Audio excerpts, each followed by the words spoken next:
சதுர்விதா பசந்தேமா வந்து கீதையில் சொன்னது உபாசனத்துக்கு சதுர்வித புருஷார்த்த சாதகத்துவம் உண்டுன்னு சொன்னது அங்கே. அதே மாதிரியாக பிரபத்திக்கு அதே 4 விதமான புருஷார்த்த சாதகத்துவம் உண்டுன்னு சொல்றது விஷ்ணு புராணம். அங்கேயும் ஆர்த்தகா, இங்கேயும் ஆர்த்தி, அங்கே ஜிக்யாசா, இங்கே வாஞ்சா, அங்கே வந்து ஞானம், இங்கே அசுகம், சுகம் என்றுதான் தொடங்குவோம் என்கிறபடியே பிரபத்தியும் இச்சதுர்வித பலத்துக்கும் சாதனமாகவிலே. இந்த சதுர்வித பலம்னா என்ன? நஷ்டைஸ்வர்யம், நூத்தனைஸ்வர்யம், ஆத்ம பிராப்தி, மோட்சம், இந்த மாதிரி சதுர்வித பலத்துக்கும் இந்த ஸ்லோகத்தில் 4 பலங்களுக்கும் மகர்ஷிகள் பராசராஜர்கள் அறுதியிட்டு நிச்சயித்தது. 4 வித பலத்துக்கும் சாதனம் தான் சரணாகதி பற்றி சொல்லுவோம். அறுதியிடுவது இதில் அசேஷ மூலம் இந்த ஸ்லோக வியாக்கியானம் சுவாமியே பண்ணுறேன். இதில் அசேஷாக விநாசனம் அசேஷ அகநாசனம் என்கியாலும் ஆதரம் தோற்ற தாவத்து என்று அதிகாரந்தோறும் ஆவர்த்திக்கியாலும். அசேஷாகநாசனம் சொன்னதுனால பரமாத்மா சர்வ பாபத்தையும் போக்கணும். ஐஸ்வர்ய பிராப்திக்கு பிரதிபந்தகமான பாப்பமாக இருந்தாலும் போக்குவன். அதாவது மோட்ச பிரதிபந்தகமான பாப்பமாக இருந்தால் தான் போக்குவேன், இதர விஷயங்களுக்கு பிரதிபந்தகமாக இருக்குமான பாப்பத்தை போக மாட்டேன்னு பெருமாளுக்கு சொல்ல முடியாது. அவர் சர்வ பாபத்தையும் போக்கக்கூடாது. பரீட்சையில் பாஸ் பண்ணலைன்னா அது பாஸ் பண்ணுறதுக்கு பிரதிபந்தகமான சில பாப்பங்கள் இருந்தால் அந்த பாப்பத்தையும் போக்குவோம் சரணாதி பண்ணுவாங்க. ஆனால் பெருமாள்கிட்ட போய் இந்த அல்ப விஷயத்துக்கு போய் சரணாதி பண்ணுவானேன்றதாக நாம் இந்த பல அல்பமாக இருக்கிறதுனால இதுக்கு போய் பெரிய பெருமாளை நாம் கூப்பிடுவானேன்றதாக வாய் முடிட்டுருக்கவே தவிர இதுக்கெல்லாம் சரணாதி பண்ண மாட்டான். ஆனால் பண்ணால் கட்டாயம் பெருமாள் இதுக்கெல்லாம் அல்பமான பலத்துக்கெல்லாம் இத்தனை பேர் சரணாதி பண்ணிடல. அந்த மாதிரியாக சொல்கிறோம். அதில் அசேஷாக நாசனம் எங்கேயாலும், அதாவது அசேஷாக நாசனம் சொன்னதுனால இவன் எந்த பலத்தை விரும்புகிறானோ அந்த பலத்துக்கு பிரதிபந்தமான பாப்பத்தை பரமாத்மா கட்டாயம் போக்குறான். அசேஷ அகநாசம் எங்கேயாலும் ஆதரம் தோற்ற அதில் ஒரு பிரீத்தி தெரியுமே. தாவதார்த்தி ததா வாஞ்சா, தாவன் மோகா ததா சுகம் அப்படின்னு தாவத்து ததா அப்படின்னு பதம் போட்டதுனால அதிகாரம் தோறும் ஆர்த்தன் அதிகாரியாகில் ஆர்த்தி அதிகாரம், காமனாபான் அதிகாரியாகில் காம வாஞ்சை அதிகாரம், அவைகள் எல்லாவற்றிலும் ஆவர்த்திக்கியாலும். அதாவது வந்து லிங்கத்தை சொல்லிடும். அதில் இந்த அபியாசம் பண்ணுறது, அபியாசம்னா ரிப்பீட் பண்ணுறது, இந்த ரிப்பீட்டேஷன் தான் அபியாசம் தெரியும். அந்த மாதிரி ஒரு பத்தியும் திருப்பி சொல்கிறோம், ஒரே பத்தி சொல்கிறதுனால இவன் அபேட்சித்த பலமெல்லாம் இவன் கோலின காலத்திலே யதா மனோரதம் சித்திக்கும். இந்த சரணாகதி ஒன்னாலேயே எந்த பலத்தை அபேட்சித்தாலும் அது கோலின காலத்தில் கட்டாயம் கிடைக்கும். இப்படிப்பட்ட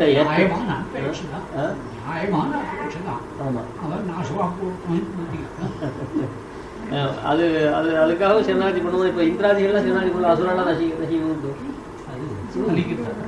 துஷ்டலா இருந்தா அது உண்டு இல்லையா? தேவத்துடைய சரணாதிக்காக பெருமாள் ராட்சசால் அசுராலாம் கொண்டது.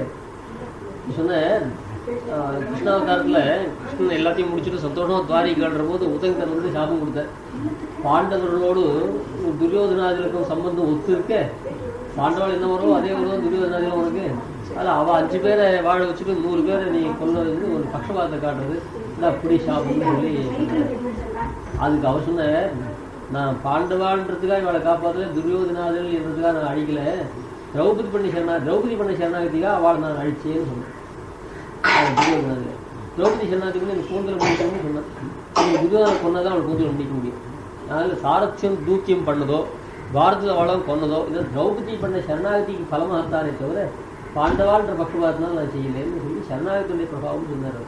அதில் துஷ்டனாக இருக்கும் ஒழியும் சரணாகதி பண்ணானே. ஏதாவது தேவத்தெல்லாம் பெருமாளுடைய சரணாகதி பண்ணுறது சொல்ல அர்ச்சிதோ மானுஷேயோகே யஜ்ஞ விஷ்ணு பாலகாண்டத்தில் முதல் தேவத்துடைய சரணாகதி தானே. தேவத்துடைய சரணாகதிக்கு பலம் என்னன்னு கேட்டார். பேணலமல்ல அர்ச்சிதோ மானுஷேயோகி சகிதேவே ருதீர்ணஸ்ய ராவணஸ்ய வதார்த்திகி அர்ச்சிதோ மானுஷேயோகே யஜ்ஞ விஷ்ணு சனாதனா. கரிஷ்ணன் ரொம்ப அழகாக வைக்கிறாங்க. ஒருத்தனை வாழ வைக்கணும்னா அந்த தேவத்தில் 10 பேர் சேர்ந்தாலும் பார்க்க முடியாது. ஒருத்தனை கொல்லணும்னாக்க 10 பேர் 33 கோடி தேர்தல் ஆஜர். சரி தேவிகி ராவணஸ்ய வதார்த்திபிகி. ஒருத்தனுடைய வாழ்வு ஜீவனாட்சியா இருந்தா ஒருத்தனை வாழ வைக்கணும்னாக்க இவெல்லாம் ஒரு 10 பேர் சேர மாட்டாங்க. ஒரு 100 வாழத்துக்கிட்ட எனக்கு சைக்கும். ஒருத்தனை கொல்லணும், ஒரு ஊரை அழிக்கணும்னா அதுக்கு 33 கோடி தேவத்தில் சுத்தம் வந்தார். சரி தேவிகி உதீர்ணஸ்ய ராவணஸ்ய வதார்த்திபிகி அர்ச்சிதா. ராவண வதத்துக்காக தான் பெருமாளாவை சரணாகதி பண்ணார்.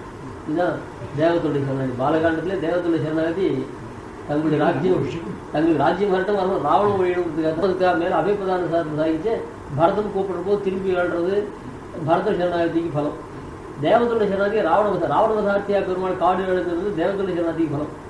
ஊருக்கு எழுந்துடுறதுன்னா அது ராவண மதத்துக்கு விருத்தமாக இருக்குது. இது ரெண்டும் ஒரே சமயத்தில் நடத்த முடியாதுன்றதான் பெருமாள் பரதனுக்கு பாதுகை கொடுத்து ஒரு விதமாக அது அமுக்கியமான பலத்தை கொடுத்து அதை தலை கட்டி விட்டு அப்புறம் ராவண வதத்தை பண்ணிட்டு அப்புறம் பெருமாள் எழுதுனால லோகத்துக்கு அரிஷ்டம் பண்ணுறவாளாக இருந்தால் அவளை வதம் பண்ணுறதுன்றது சாஸ்திர சமத்துவம் இல்லையும். அதுக்காக சரணாகதி இதெல்லாம் ஒரு மகாபாகத்து ஒருத்தருக்கார் அவர் அழிவுக்கு ஒரு சரணாகதி கூட பெருமாள் அதை எடுத்துக்க மாட்டார் அப்படி சொல்கிறோம். அதனால் இதில் அசேஷாக இப்படிப்பட்ட ஏற்றத்தை நினைத்து அதனால் இந்த சரணாகத்தியானது சர்வபலத்தையும் கொடுக்குறதுனால இது ரொம்ப சுலபமாயும் ஆசுகாரியாயும் சர்வாதிகாரியாயும் இருக்கிறதுனால இது ஒரு மத்தியோகத்தினால ஏற்றம் இருக்கிறதுனால இப்படிப்பட்ட ஏற்றத்தை நினைத்து இதை பற்றி சாஸ்திரங்களாக சொல்கிறது. இது ரொம்ப வருஷம் நார்ஹந்தி சரணஸ்தஸ்ய கலாம் கோட்டித்தமையும் அப்படி சரணஸ்தன்றால் சரணாகிருஷ்டன் அவனுடைய மகிமையில் கோட்டியில் ஒரு பங்கு கூட மற்ற பேர்கள் பெறமாட்டார்கள். யாருன்னா சத்கர்ம நிரதாக கர்மயோகம் பண்ணுறாங்க, சுத்தாக கர்மயோகம் பண்ணி தர்மேன பாபம் அப்பனுவதித்தீன்றதாக கர்மயோகம் பண்ணுறதுனால இவனுடைய தர்மேன பாபம் நித்தியகர்மானுஷ்டானம் பண்ணுறதுனால பாபங்கள்லாம் போயிடுறதோ யாருமே சுத்தாளாக இருக்கும்.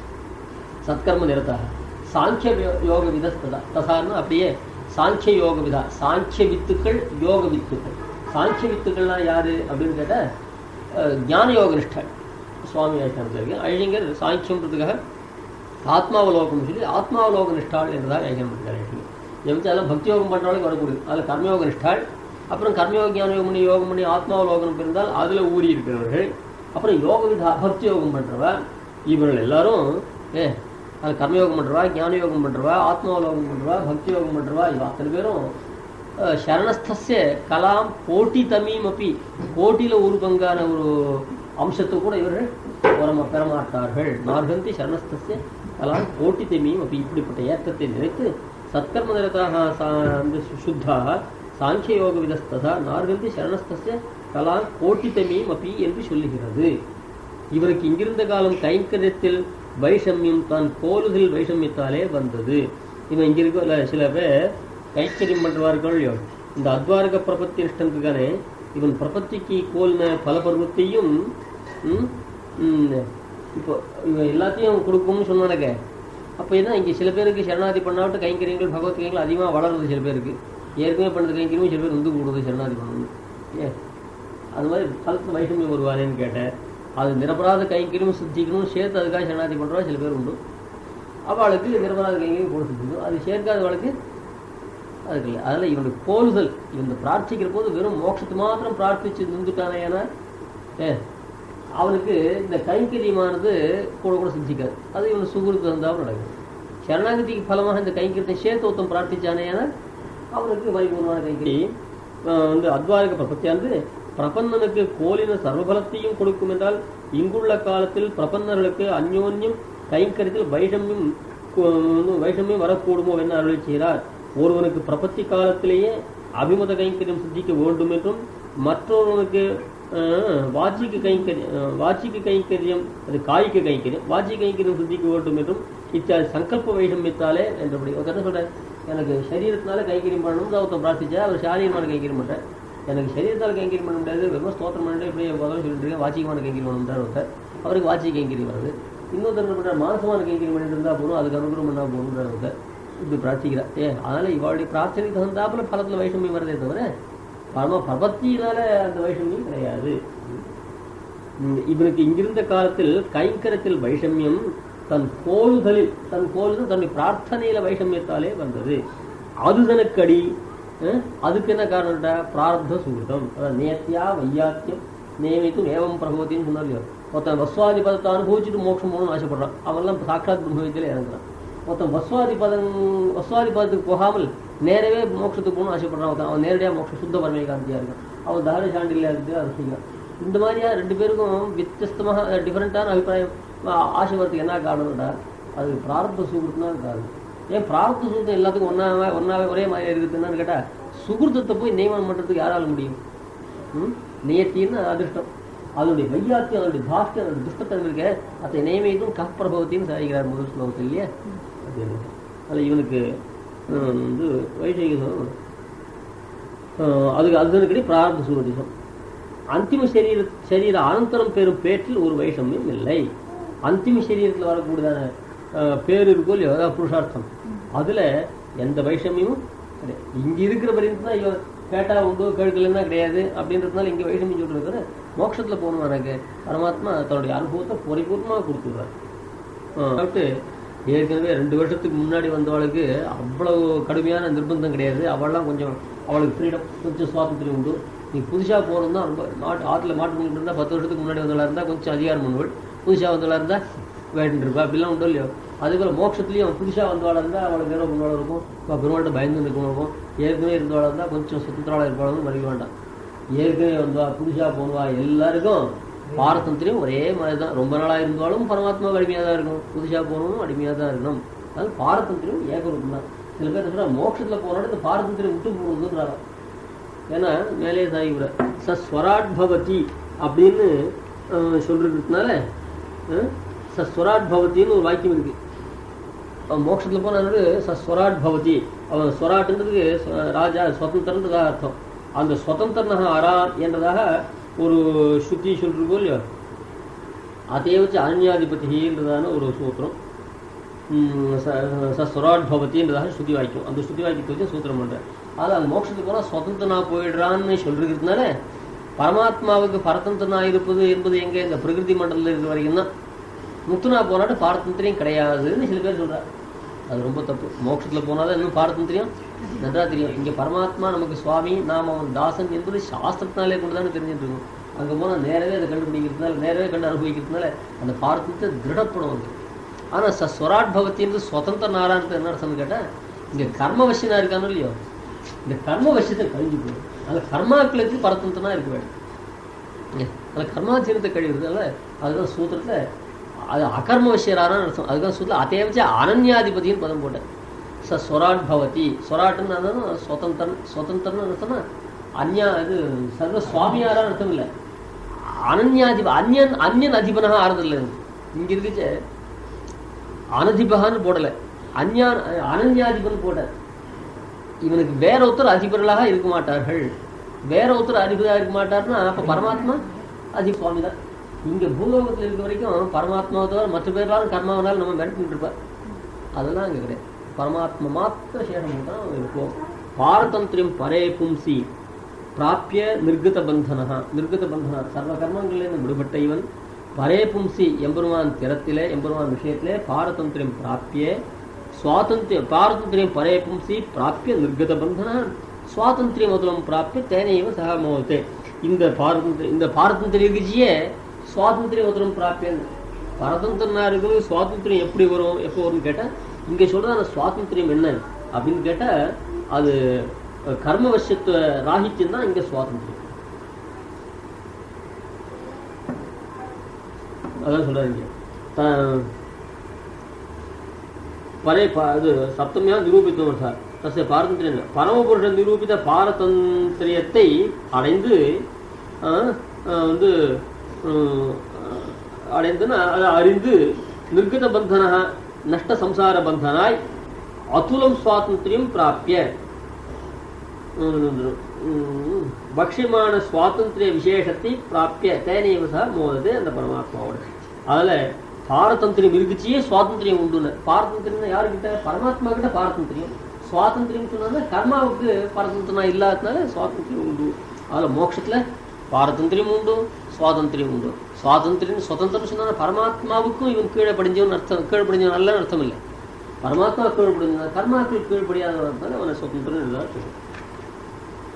சுவாதந்திரியம் முதலும் பிராப்பிய தேனைவ சக மோதத்தை என்று பலதசையில் சொல்லுகிற சுவாதந்திரியமும் இந்த ஸ்லோகத்தில் கேள்வியே காரணம்னா பாரதந்திரம் பரே பும்சி பிராப்பிய நிர்கத பந்தனான்னு ஏற்கனவே பரதந்திரனா இருந்தவன் மோட்சத்தில் போனாட்டும் சுதந்திரன் ஆயிடுறான் இருக்கேன். இந்த ஸ்லோகத்தை பூர்வபக்ஷி வச்சுனா நாம் என்ன சொல்றோம்னா மோட்சத்துலேயும் ஒரு பாரதந்திரியம் உண்டு, சுவாதந்திரியம் கூட உண்டு. அங்கே சொல்ற சுவாதந்திரியம் கர்மவசியதா ராகித்யம் தான்.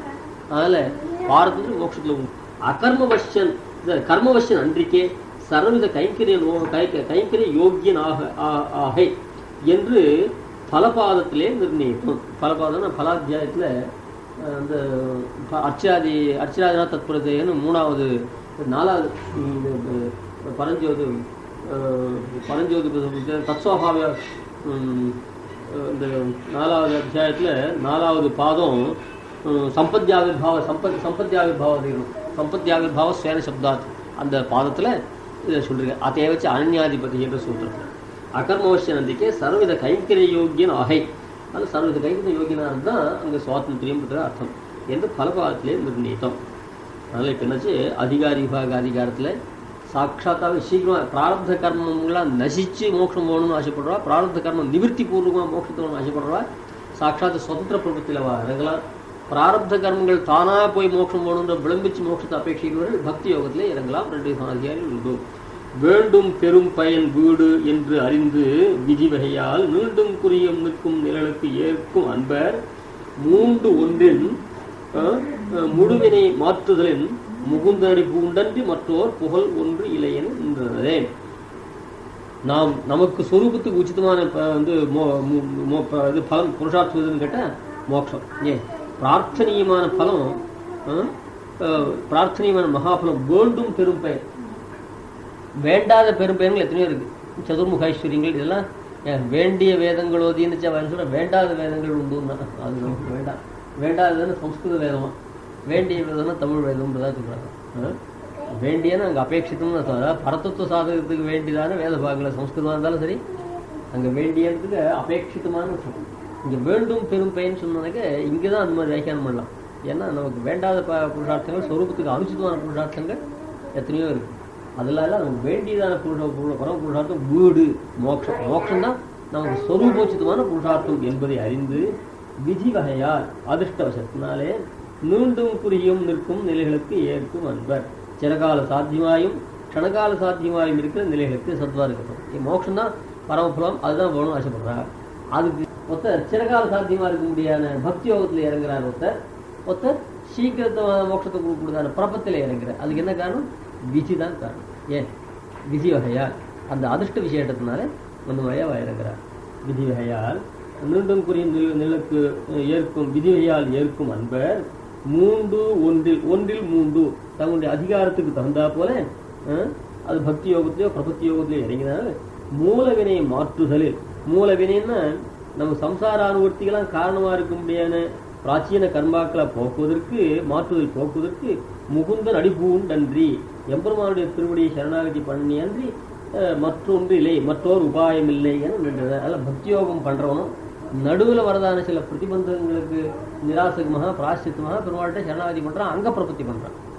சுதந்திர பிரபத்தி பண்ணுறவன் தான் பிரபத்தியே பண்ணுறான். அதனால் இவ எல்லாருமே பிரபத்தியை பண்ணி தான் தங்கள் பலத்தை சாதிச்சு விடுவார்கள். அதனால் பக்தியோக நிஷ்டனுக்கோ சுதந்திர பிரபத்தி நிஷ்டனுக்கோ சரணாகதி தவிர வேறு வழி கிடையாது. அவன் அங்கே பிரபத்தி பண்ணுறான், இவன் சுதந்திரமாக பிரபத்தி பண்ணுறான்.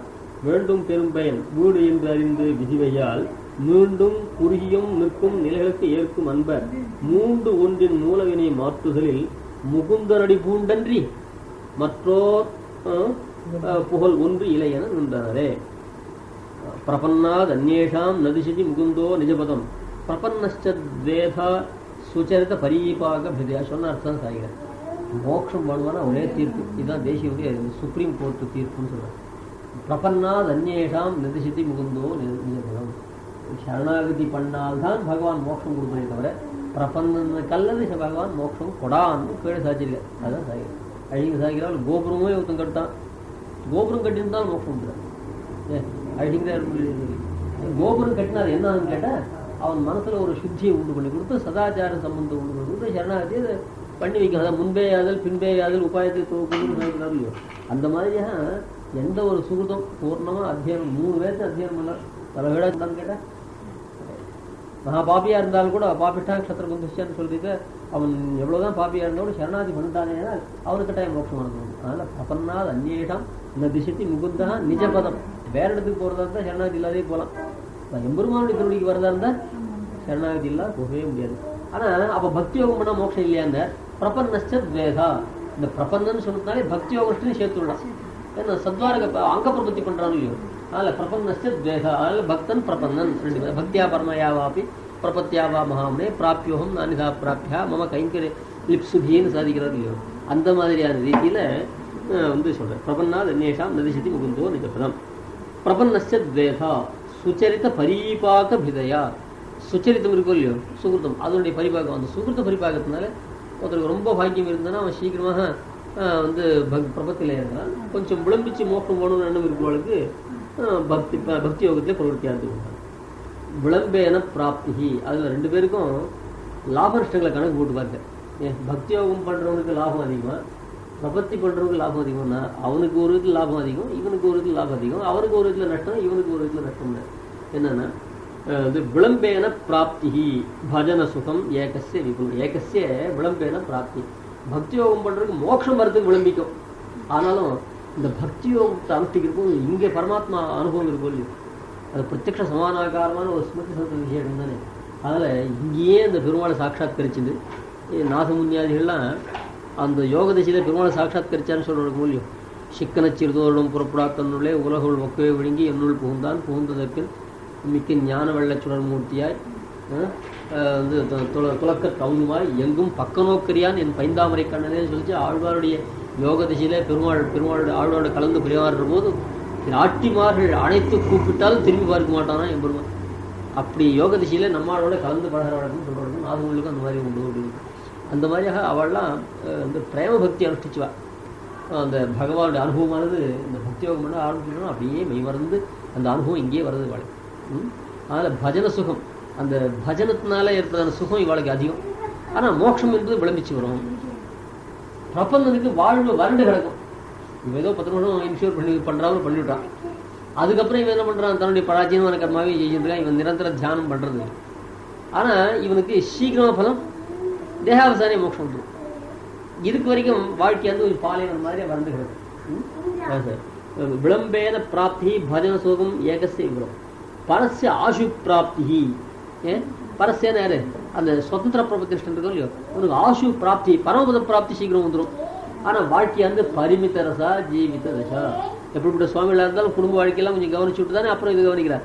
குடும்பமே கவனிக்கலைன்னா கூட சிஷ்யாவில் கவனிச்சதுனால வயத்து வலி, வாய் வலி, அப்புறம் ஆசக்தி 80 நிமிஷம் ஆகிடுச்சுன்னா சுவாமி ஐயா சுவாமி மாத்தியான ஸ்நானம் பண்ணுறதுக்கு குளத்துக்கு வர முடியாமல் இருக்குது. காத்தாள் வெள்ளையை கூட அனுஷ்டானம் பண்ணுறது திருப்பூரில் எடுத்து போக முடியல. இந்த ரசானுபவத்துக்கெல்லாம் வந்து பங்கம் வருதோ இல்லையோ, வார்த்தக பிரயுக்தமாக. அதில் பரிமித ரசா ஜீவித தசா. அதில் இவாளுக்கு ஜீவித திசையானது பரிமித ரசமாக இருக்கும். பிரபந்தனுக்கு அதாவது மோட்சமானது சீக்கிரமாக வந்துடும். எப்படின்றால் பிரபன்னாத் அந்நேஷாம் நதிசிதி முகுந்தோ நிஜபதம் பிரபன்னஸ்யத்வேதா சுச்சரித பரீபாக பிதையா விளம்பேன பிராப்தி பஜன சுகம் ஏகஸ்ய விபுலம் பரஸ்ய ஆசு பிராப்தி பரிமிதரசா ஜீவித திசா. இது ஸ்ரீ கல்தாரிமந்தஸ்வந்தஸ்ய ஸ்ரீமத் வெங்கடநாதஸ்ய வேதாந்தாச்சார்யஸ்ய குருஜீவந்திராஸ்ய பிரசாரே அதிகாரி விபாகாதிகாரः அஷ்டமः ஸ்ருதே நமः. அடுத்தது உபாய விபாகாதிகாரம். उपाय स्वप्राप्ते है उपनिषद अधीतस्थ भगवान प्रसत्ति तस्योक्ते प्रपदन निरुध्यासन गति तदारोह पुंस सुकृत परिपाकेन महता निदानं तत्रापि स्वयं अखिल निर्माण निपुणः. இது உபாய விபாகம். இப்போ கீழே சொன்னது அதிகாரி விபாக அதிகாரம். பக்தி யோகத்துக்கு அதிகாரி யாரு, பிரபத்தி உபாயங்கள் எத்தனை வகைப்படும் என்றதான். இல்லை பக்தி யோகம், பிரபத்தி யோகம், பக்தி உள்ள கர்மயோகம், ஞான யோகம், இதெல்லாம் தெரியும். உபாயா ஸ்வப்ராப்தே உபனிஷத் அதீத பகவான். அதில் உபாயத்தில் சித்தோபாயம் சாத்தியோபாயம் 2. ஸ்ரீமத பூர்வ சித்தத்வாத்து சித்தோபாயம் சித்தோபாயம் எம்பெருமான். ஏன்னா அவன் நம்முடைய பிரயத்தனத்தினால சாதிக்க வேண்டாம். மோட்சம் கொடுக்குற யாருன்னு கேட்டால் பரமாத்மா. எவன் மோட்ச பிரதானம் பண்ணுறானோ, எவன் மோட்சம் கொடுக்குறதா சங்கல்பிக்கிறானோ அவன் தான் சித்தோபாயம். அது யாருன்னு கேட்டால் பரமாத்மா. அதனால் பரமாத்மா அடைவதற்கு உபாயா ஸ்வப்ராப்தே, அவனை அடைவதற்கு பரமாத்மா தான் உபாயன். அதில் யமே ய ஆத்மதா பலதா அமிர்தசேஷ சேது ய ஆத்மதா பலதா யமே வேஷவனு தேன லப்ய ஸ்ருதியெல்லாம் இருக்குது. யா ஆத்மதா பலதா, அவன்தான் தன்னைத்தானே தன்னை தந்த கற்பகம். ஆத்மதா பலதா, அவனை அடைவதற்கு தந்த பலத்தை அவன் தான் கொடுக்குறான். அமிர்தச ஏஷ சேது, மோட்சத்துக்கு இவன் தான் பரமாத்மா தான் ஹேத்து. அதில் ஸ்வப்ராப்தே அதில் உபாயா ஸ்வப்ராப்தே உபனிஷத் அதீத பகவத் பிராப்தி யார் உபாயன்னு கேட்டால் பகவானே தான் உபாயம். இதான் சித்தோபாயம்னு சொல்லுவோம். சித்தோபாயத்துக்கு தனியான திருப்பி சொல்லுவோம். நாமெல்லாம் சாத்தியோபாயத்தை ஸ்வீகாரம் பண்ணுறோம். சித்தோபாயத்துக்கு சாத்தியோபாயமே இல்லாத சித்தோபாயத்தை பற்றினாலே மோட்சம். சித்தோபாயம் எல்லாருக்கும் பொதுவாக இருக்கிறதுனால எல்லாருமே மோட்சம் கொடுக்குறதுன்னு கேள்வி கேட்டேன். வைஷமியம் இருக்கிறவங்களாம் அதுக்கு மேலே சொன்னாங்கன்னா அது ஆணையம் அரசியும் செய்து ஆராய முடியாது, அவள் சுதந்திரமாக செய்யலாம் தான் சொல்லிட்டு இருக்கேன். எல்லாம் யாழ்வார் முதற்கொண்டு எந்த ஒரு காரியத்தை செஞ்சாலும் பெருமாளுடைய அனுகிரகம்னு சொன்னால் நான் இதை செய்தேன் இதனால பெருமாள் அனுகிரகம் பண்ணாருன்னா ஒரு காரணம் காட்டி தான் சொல்லலை. அது முனிவான போதில் சாகிச்ச காரண விசேஷம் இன்னதென்று அறுதியிட முடியாததான சுகந்தி விசேஷத்தாலே அப்படின்னு சாகிக்கிறேன். நிர்ஹேத்துக்கும் அவர் சொன்னாலே நிர்ஹேத்துவான பகவத் கடாட்சம் சொல்கிறாள் இல்லையா, அது காரணம் சாய்க்கிற சுவாமி எல்லாமே ஒரு அனுகிரக விசேஷத்தினால தான், ஒரு அதிர்ஷ்ட விசேஷத்தினால தான் வருது. அந்த அதிர்ஷ்டத்துக்கு என்ன காரணம்னு கேட்டால், இந்த காரணம் என்ன நம்மளால சொல்ல முடியல. காரணம் என்னன்னு சொல்ல முடியாததுனால, தெரிந்து கொள்ள முடியாததுனால நிர்ணயத்துக்கு நடக்குது தவிர, ஜுரம் வரத்துக்கு ஓடி ஆடி மறையில் நினைஞ்சேன், அது சாட்டேன், ஐஸ் சாட்டேன், அது சாட்டேன், ஜுரம் வந்தது. சில காரணம் தெரியும். காரணம் தெரிஞ்சு ஜுரம் வந்தால் இத்தால ஜுரம் வந்துன்னு சொல்லுவான். இவனுக்கு ஜுரத்துக்கு வரதுக்கு காரணம் தெரியல. காரணம் தெரியாத ஜுரம் வந்துருதுன்னா அது நிர்ஹேத்துக்குன்னு சொல்லாமா? நிர்ஹேத்துவா ஜுரம் வந்துருதுன்னு சொல்லாமா? காரணம் ஜுரம் வரதுக்கு காரணம் இல்லைன்னு சொல்லக்கூடாது. காரணம் இருக்கு, உனக்கு என்னன்னு தெரியல.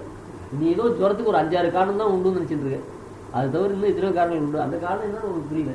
அந்த ஜுரம் வரதுக்கு காரணம் என்னன்னு உங்களுக்கு புரியாததுனாலே ஜுரம் நிர்ஹேத்துன்னு சொல்ல முடியும். அதில் பெருமாளுடைய அனுகிரகம் வரணுமா இருந்தால் அது கட்டாயம் காரணம் இல்லாமல் வர முடியாது.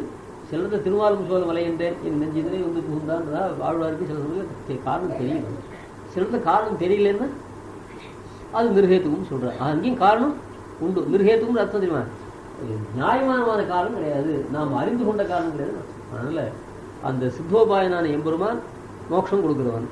அந்த சித்தோபாயனான எம்பெருமான் மோட்சம் கொடுக்குறவன் தான் எல்லாருக்குமே மோட்சம் கொடுக்குறவன்கிட்ட அவனுடைய அனுகிரகம் பெற்றவர்களுக்கு தான் மோட்சமானது வரும். அவருடைய அனுகிரகத்தை பெறுவதற்கு உபாயமாகத்தான் அந்த பக்தியும் பிரபத்தியும் விதிச்சிருக்கு. அதில் சாத்தியோபாயம் ரெண்டும் சித்தோபாய வசீகரணத்துக்காக. சாத்தியோபாயமான பக்தி பிரபத்தியே மோட்சம் கொடுக்குற ஞாசாத்தியா சககாரினா அப்படின்னு சொல்லிட்டு இந்த ஞாசாத்தியெல்லாம் சககாரி காரணம். அதனால் இதனால பிரசன்னா இருந்து மோட்சம் கொடுக்குற யாரு? பரமாத்மா. அவன் தான் பிரதான உபாய பூத்தனம்.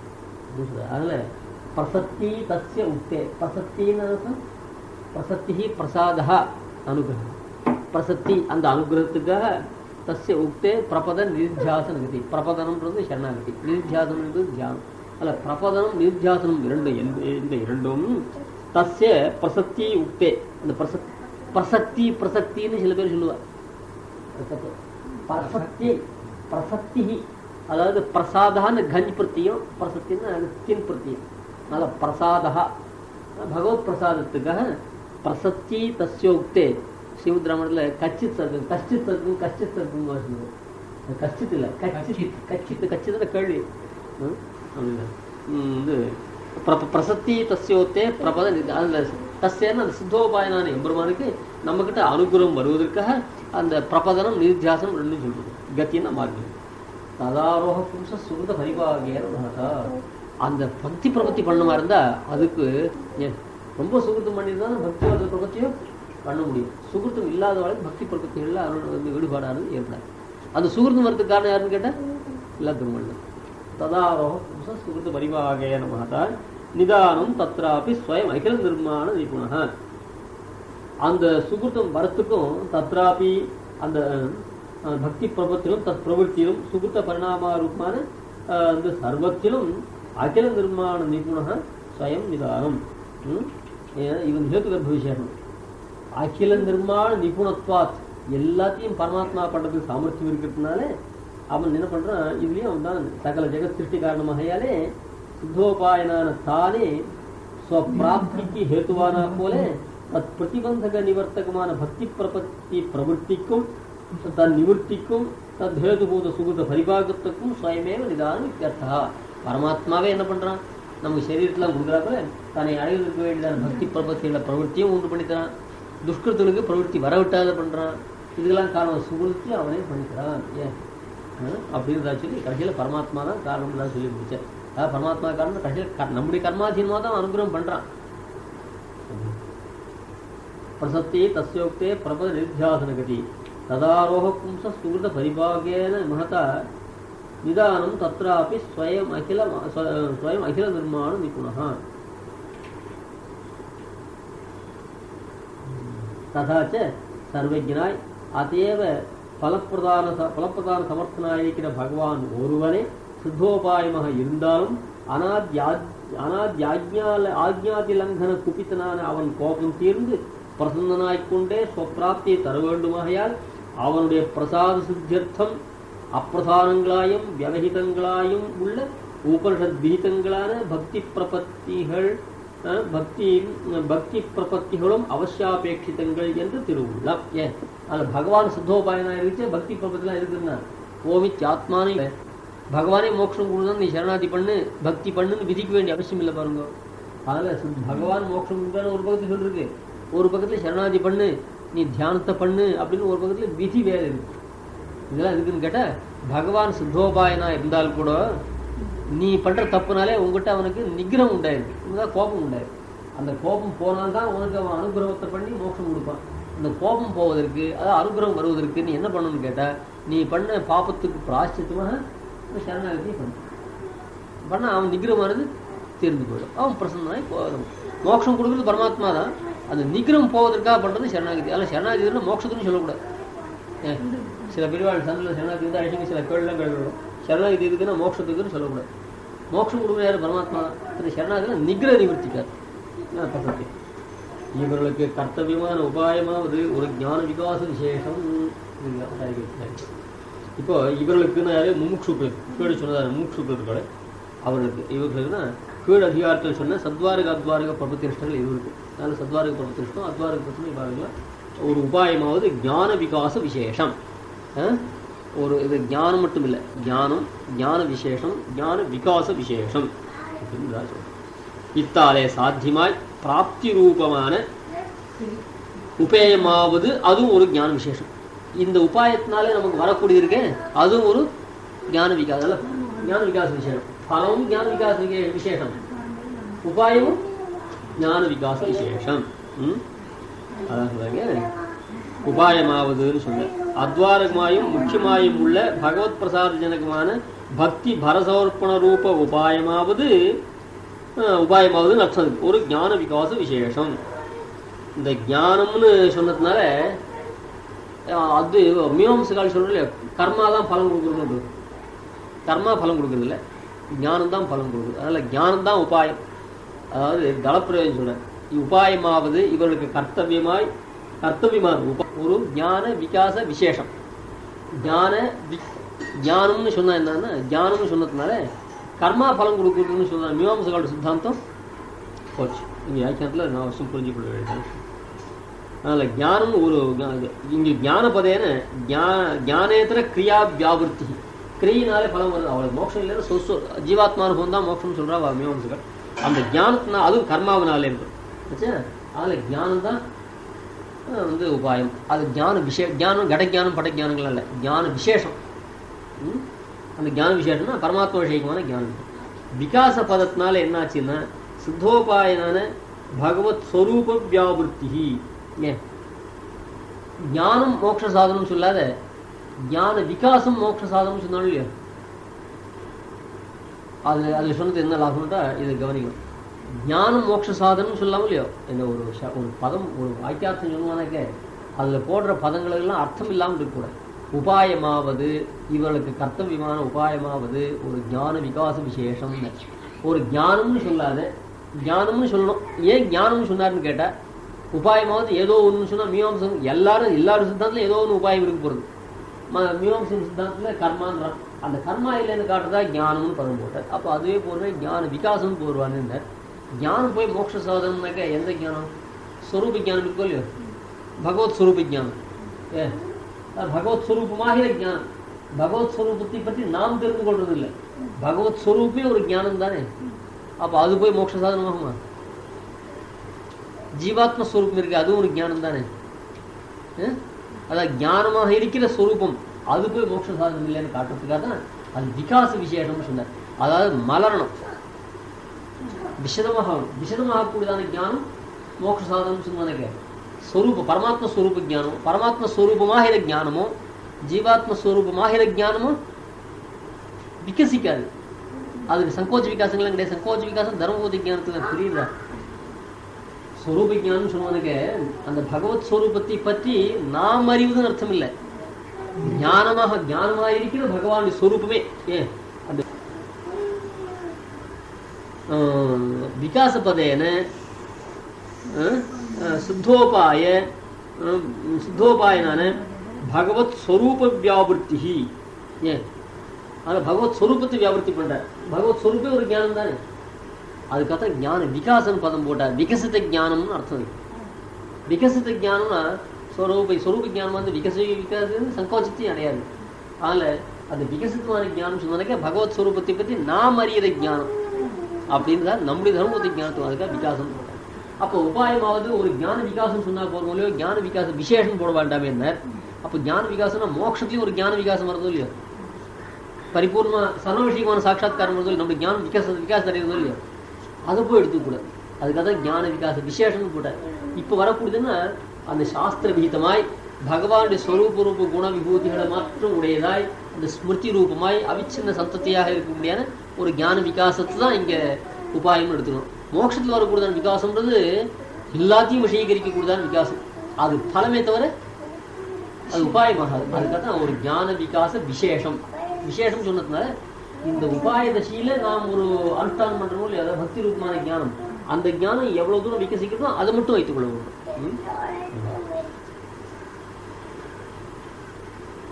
விகாச பதேன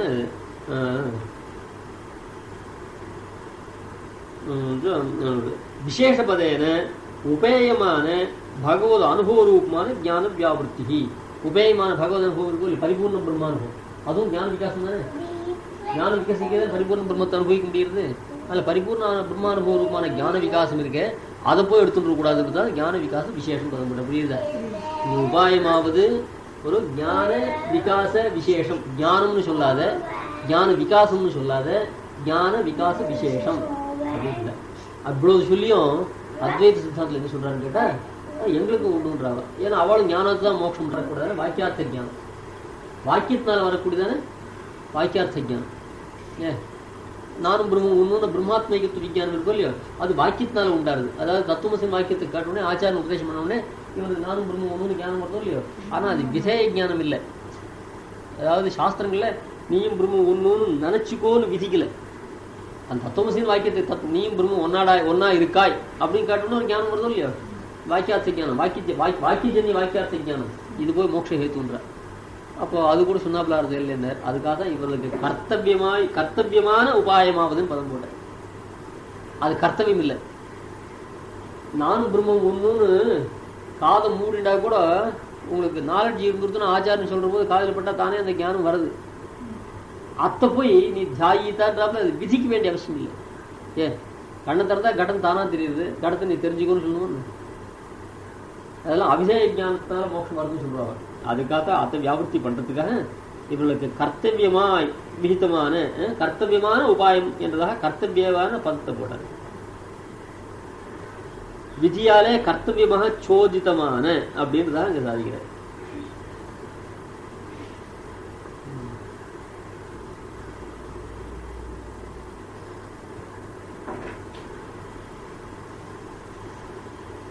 அது மாதிரியா அங்க அது கர்த்தவியமான இவர் கர்த்தவியமான கீழதிகாரத்து சொன்ன சத்வார்காரர்கள் கர்த்தவியமான விதியாலே.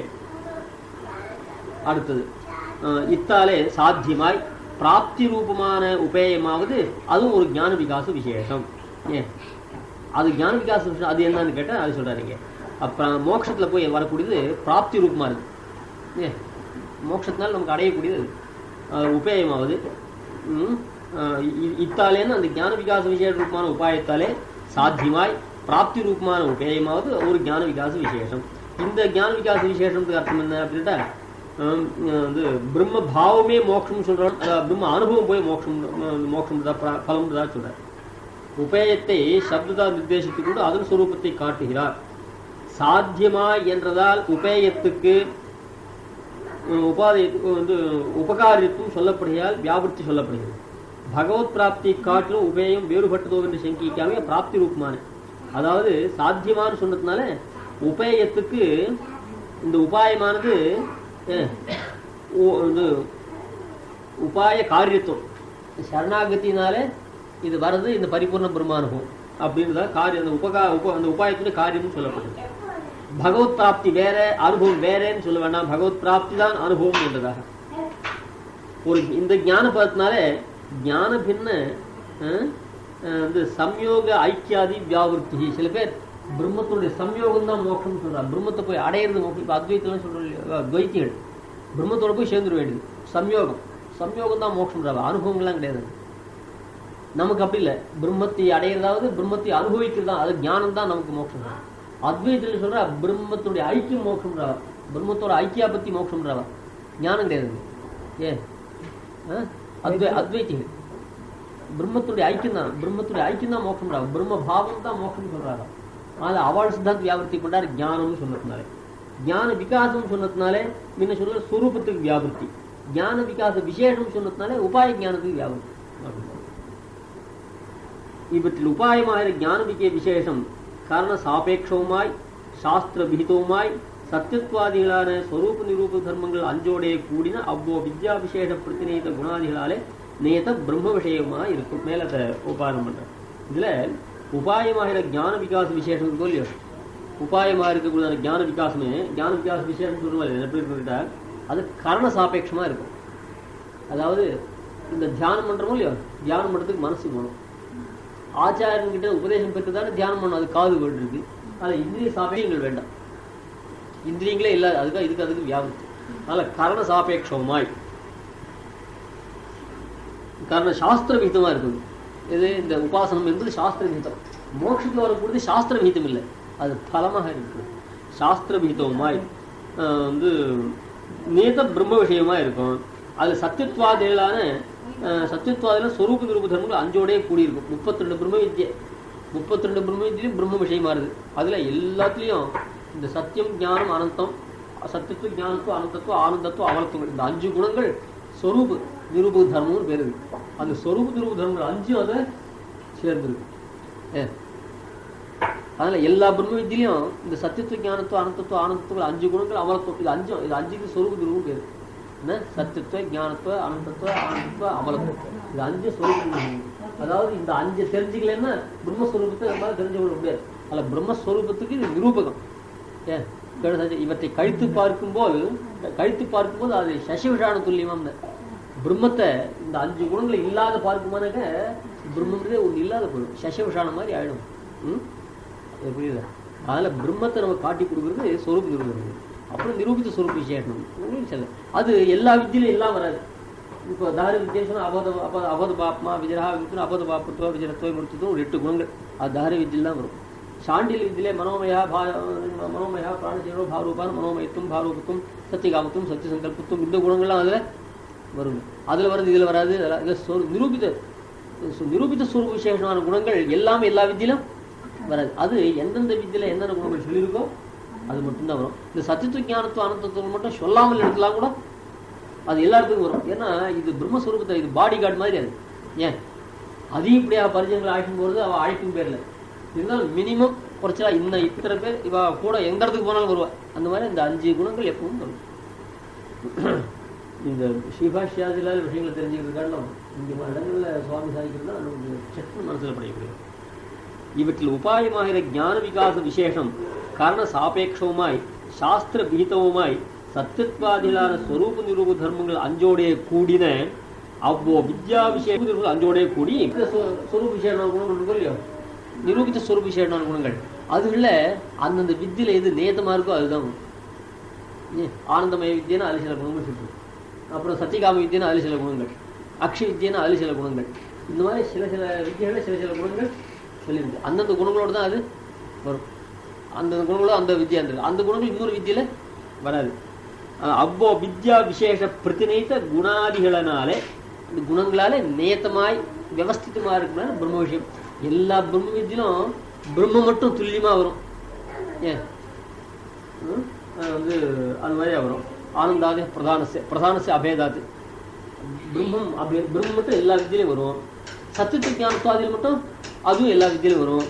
ஆனா நிரூபித்த ஸ்வரூப விசேஷங்களான குணங்களுக்குள்ள எந்தெந்த உபநிடத்துல எழுதி சொல்றதோ அது மட்டும்தான் வரும். அந்தந்த வித்தியில இன்னொரு வித்தியில இந்த குணங்கள் வராது. அந்த வித்தியில சொல்றது தான் அங்க வரும்.